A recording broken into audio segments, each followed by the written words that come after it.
Há quase 2.500 anos, o grande estrategista chinês Sun Tzu expressou a essência dessas leis em sua discussão de meios ordinários e extraordinários. Sua análise é tão relevante para a política e para a cultura quanto é para a guerra, seja limpa ou suja. E uma vez compreendendo a essência da guerra não convencional, você será capaz de usá-la em sua vida diária. A guerra não convencional tem 4 princípios básicos, conforme compilado de grandes praticantes da arte. Manobrar fora da experiência do inimigo. Princípios de guerra baseiam-se em precedentes, uma espécie de cânone de estratégias e contra-estratégias se desenvolve ao longo dos séculos e, visto a guerra ser tão perigosamente caótica, os estrategistas confiam nestes princípios por falta de outra coisa. Eles filtram o que está acontecendo agora através do que aconteceu no passado.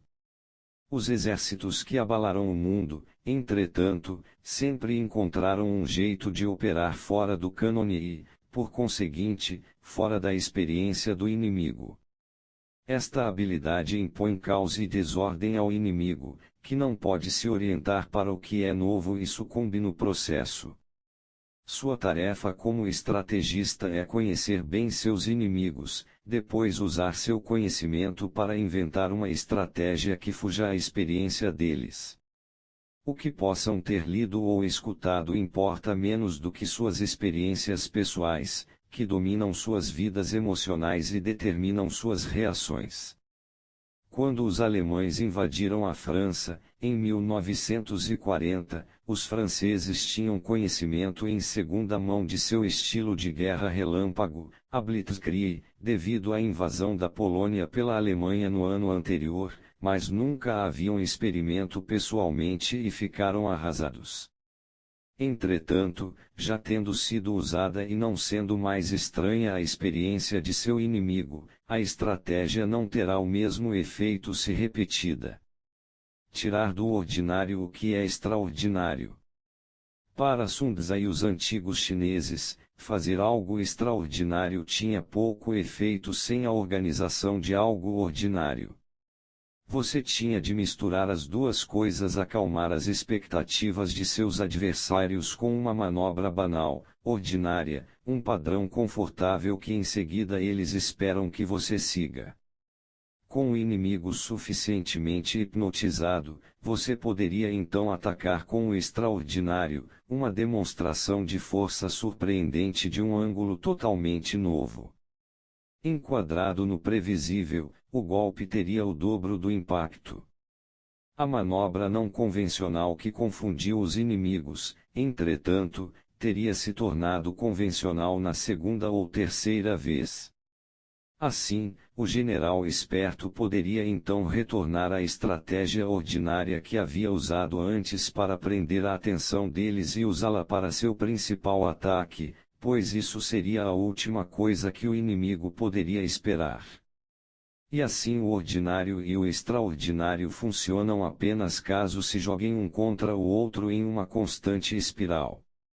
Isto se aplica à cultura tanto quanto à guerra. Para chamar atenção com um produto cultural, você tem de criar algo novo, mas algo sem referência à vida ordinária não é de fato não convencional, mas simplesmente estranho. O que é chocante e extraordinário surge do que é ordinário.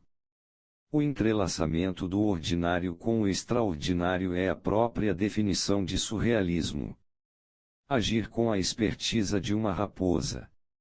Apesar das aparências, um bocado de desordem e irracionalidade está à espreita sob a superfície da sociedade e dos indivíduos. É por isso que lutamos desesperadamente para manter a ordem e é por isso que as pessoas que agem irracionalmente assustam, elas estão demonstrando que perderam os muros que construímos para nos proteger do que é irracional. Não podemos prever o que essas pessoas farão em seguida e nossa tendência é ficar longe delas. Não vale a pena misturar-se com essas fontes de caos.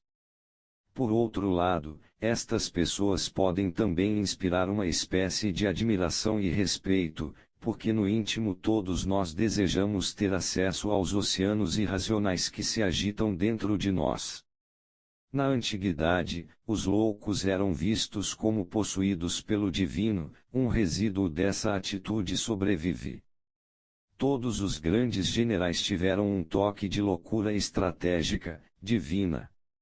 O segredo é manter este traço sob controle. De vez em quando você se permite operar de um modo que é deliberadamente irracional, porém menos é mais exagere e você pode ser preso.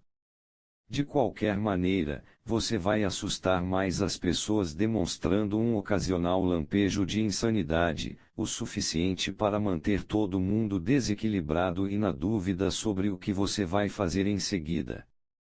Como uma alternativa, comporte-se um tanto aleatoriamente, como se o que você fez fosse determinado por um jogo de dados. A aleatoriedade é profundamente perturbadora para os humanos. Pense neste comportamento como uma espécie de terapia, uma chance de curtir o irracional de vez em quando, como um alívio da necessidade opressiva de sempre parecer normal. Manter as rodas em constante movimento. O não convencional costuma ser província dos jovens, que não se sentem à vontade com as convenções e se divertem zombando delas.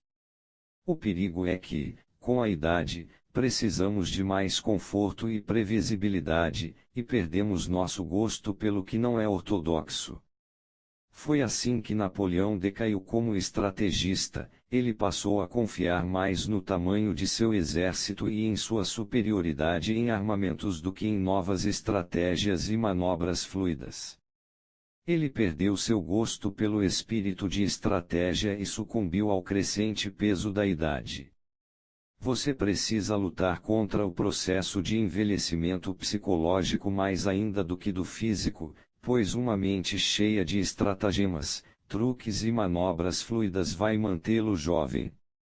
Faça questão de romper com os hábitos que desenvolveu, de agir de um modo diferente de como você funcionou no passado, pratique um tipo de guerra não convencional em sua própria mente. Mantenha as rodas girando e agitando o solo para que nada se acomode e se aglutine no que é convencional.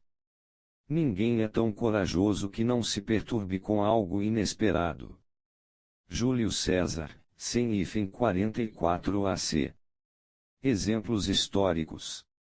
Em 219 a.C., Roma decidiu dar um basta nos cartagineses, que vinham causando muitos problemas na Espanha onde ambas as cidades-estados tinham valiosas colônias.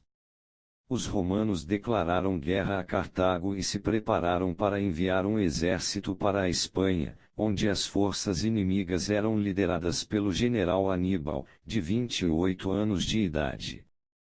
Antes que pudessem alcançar Aníbal, entretanto, os romanos receberam a surpreendente notícia de que ele estava vindo em sua direção. Ele já havia marchado para o leste, atravessando a parte mais traiçoeira dos Alpes no norte da Itália. Como Roma jamais imaginou que um inimigo atacasse por aquele lado, não havia guarnições na área, e a marcha de Aníbal para o sul em direção a Roma estava desimpedida. Seu exército era relativamente pequeno, apenas cerca de 26.000 soldados haviam sobrevivido à travessia dos Alpes. Os romanos e seus aliados podiam colocar em campo perto de 750.000 homens, suas legiões eram os guerreiros mais disciplinados e temidos do mundo, e já haviam derrotado Cartago na Primeira Guerra Púnica, cerca de 20 anos antes. Mas um exército estrangeiro avançando para dentro da Itália era uma nova surpresa, e inspirava as mais básicas emoções. Eles tinham de dar uma lição a estes bárbaros por sua ousadia. Legiões foram rapidamente despachadas para o norte a fim de destruir Aníbal. Depois de algumas escaramuças, um exército sob o comando do cônsul romano Sempronius Longus preparou-se para enfrentar os cartagineses em uma batalha direta perto do rio Trebia. Sempronius ardia de ódio e ambição, ele queria derrotar Aníbal e também ser visto como o salvador de Roma. Mas Aníbal estava agindo de um modo estranho. Sua cavalaria leve atravessava o rio como se fosse atacar os romanos, depois recuava, os cartagineses estariam com medo. Estariam preparados para fazer apenas pequenos ataques de surpresa e sortidos. Finalmente Semprônios se cansou e foi atrás deles. Para garantir que teria forças suficientes para derrotar o inimigo, ele atravessou com todo o seu exército o rio gelado. Era inverno, o que levou horas e foi exaustivo. Finalmente, entretanto, os dois exércitos se encontraram bem a oeste do rio. De início, como Semprônios esperava, suas valentes e disciplinadas legiões se saíram bem contra os cartagineses.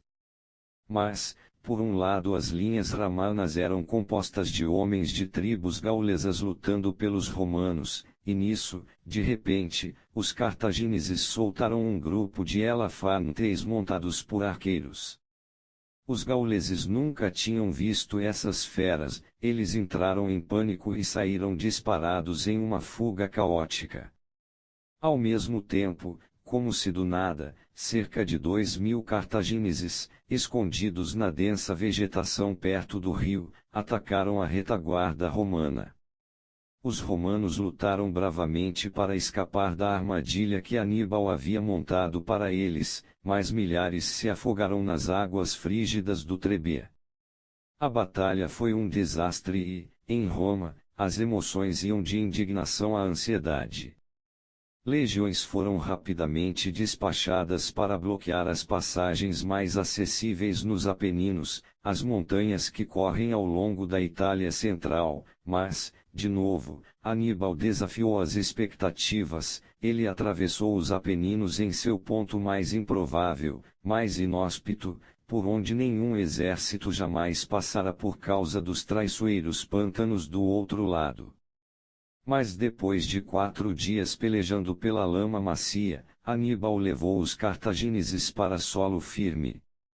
Então, em mais uma esperta emboscada, ele derrotou o exército romano no lago Trasimene, atual Umbria. Agora seu caminho até Roma estava livre. Quase em pânico, a República Romana recorreu à antiga tradição de nomear um ditador para liderá-los na crise. Seu novo líder, Fábio Máximo, rapidamente reforçou os. Mas muitos romanos consideravam